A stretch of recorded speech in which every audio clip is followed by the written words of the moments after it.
What's going on, everyone? My name is Under the Radar, and welcome back to the BBL. This is going to be the week 3 team builder, and I know what you're thinking. You're thinking, hey Kelly, you're late as hell. And to that I say, yes, I am late as hell. A couple reasons why. One, I went to Worlds. Two, I think I played this after I got back.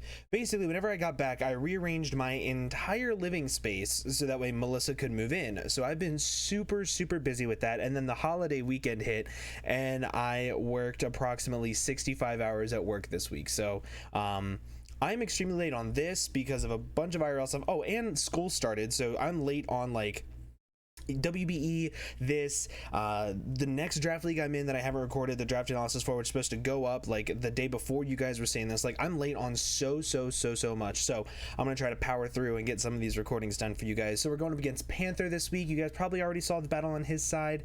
If you didn't, go check out Panther. He's the commissioner of the APA. He's the commissioner of one of my favorite leagues of all time. But basically, this team is very hard for me to build because my opponent, Panther, is extremely smart. And I hate that about him. He is unbelievably smart at this game. He really knows his shit.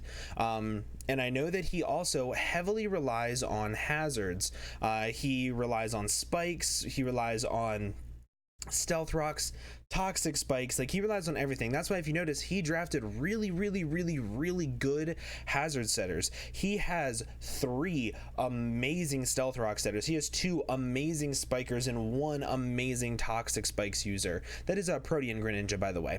He also has really good pivoting, and he has some really good setup threats. The one thing about this team that is a little bit unique for Panther is Panther tends to like draft on the more bulky side. So since he tends to draft that way, he tends to build that way. And that's what I went into this this battle keeping in mind, is that my homeboy Panther more than likely is going to try to be bringing a really fat team.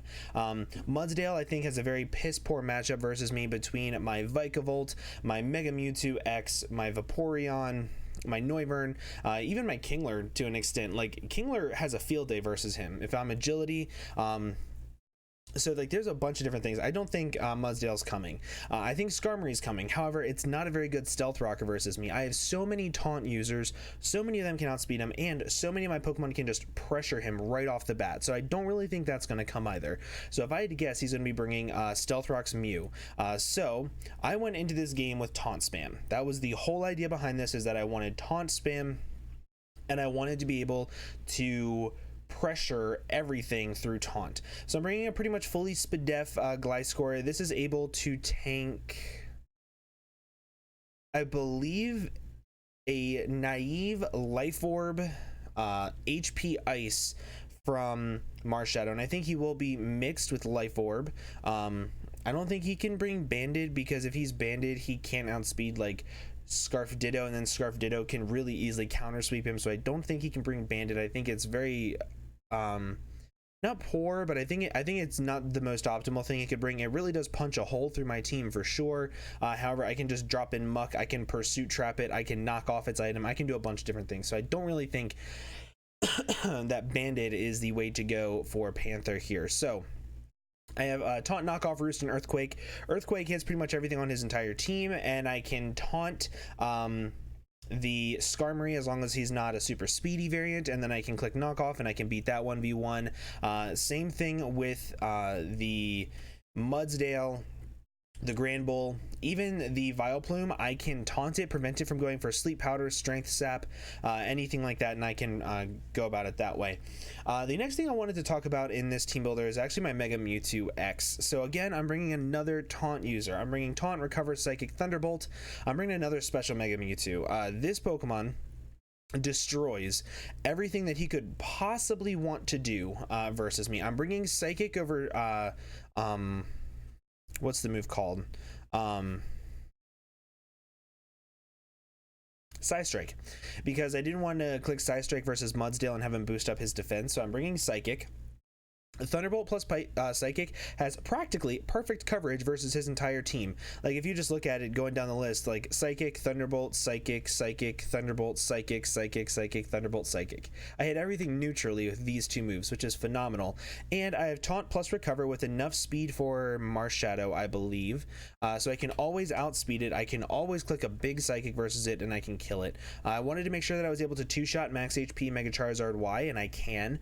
I also wanted to make sure that I can two-shot Spadef Skarmory, which I can. The only thing I can't really two-shot reliably is Mew, but I beat Mew 1v1 because I taunt it, I recover up on it, and I can beat it that way. So this thing has a great matchup in my opinion. I think Mega Mewtwo is phenomenal.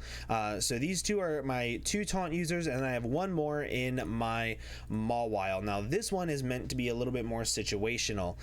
This one is meant more so to taunt the Skarmory. I believe it's Skarmory. Could be something else.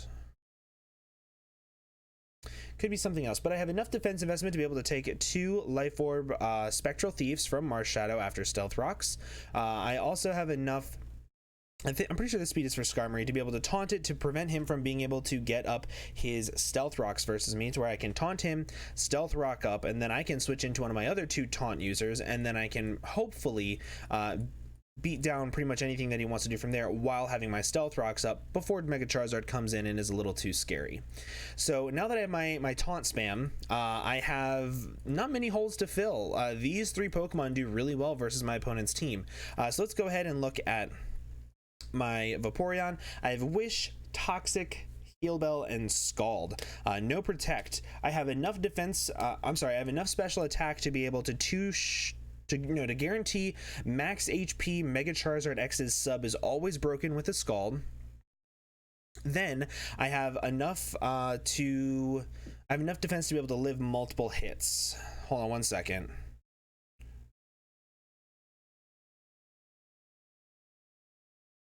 Sorry, my fiance just texted me. And then I have enough to be able to live multiple hits from Marshadow, Mega Charizard X, things of that nature. So really good physical wall. And now, looking at everything I have, every single thing I have Knockoff, I have Taunt plus Breaking potential, I have Taunt plus Rocks plus, oh, also Iron Head plus Play Rough is really good versus my opponent's team as well. And then I have Nice Wish support. So now I need a good cleaner, and this Pokemon cleans up my opponent's team super, super easily. Just going down the list, Air Slash, U-Turn, Draco. Can't really touch Lanturns, that's the biggest thing, which is why I have Earthquake. This thing can beat Lantern 1v1. This thing can do a lot of damage to Lantern, and depending on his moveset, he might not be able to touch this if he doesn't have Thunderbolt. So that's about it for that. And then I have Air Slash, Draco, U-Turn, Air Slash. Like, does so much damage versus my opponent's entire team. So I have enough speed for Greninja because he is a Protean. And then the whole idea is to hopefully be able to just whittle everything down. The big downside to this is because I'm not Scarfed, I can't outspeed a +1 Mega Charizard X if he's Dragon Dance, which I don't think he would be. I think he would be like sub SD mono attack if he could do anything like that. But so I need to make sure that I have a way of protecting myself in case something sets up speed, in case something is Scarfed. So I have my Scarf Ditto here. This is a really good check to a bunch of different things. My opponent's team is very weak to Marshadow, so as long as I can take the Marshadow, I'll be good. So I can Shadow Sneak through a bunch of my opponent's team. I can Spectral Thief through a bunch of my opponent's team. And if it comes down to it, with the way that this team is built up, I'm hoping to get off some nice chip damage off on everything. And what makes Marshadow really good is that its speed plus its offensive power means that it can just clean up games really easily. And that's what I'm hoping to do with my Choice Scarf Ditto, is to take his Marshadow and then clean up my opponent's team with it. So that is going to be the team that I'm going to be bringing against my homeboy Panther. If you guys did enjoy, wait, where'd my mouse go? Sweet. If you guys did enjoy, please make sure to leave a like down below for me. Also, make sure you check out my opponent's side. His has been up for a week, and I'm also going to be late on next week's BBL because I haven't even played it yet, so that's lit. Just to keep that in mind with you guys. But with that, I'm going to go ahead and get on out of here. Thank you all so much for watching, and I hope to see you guys in the next video. Bye-bye.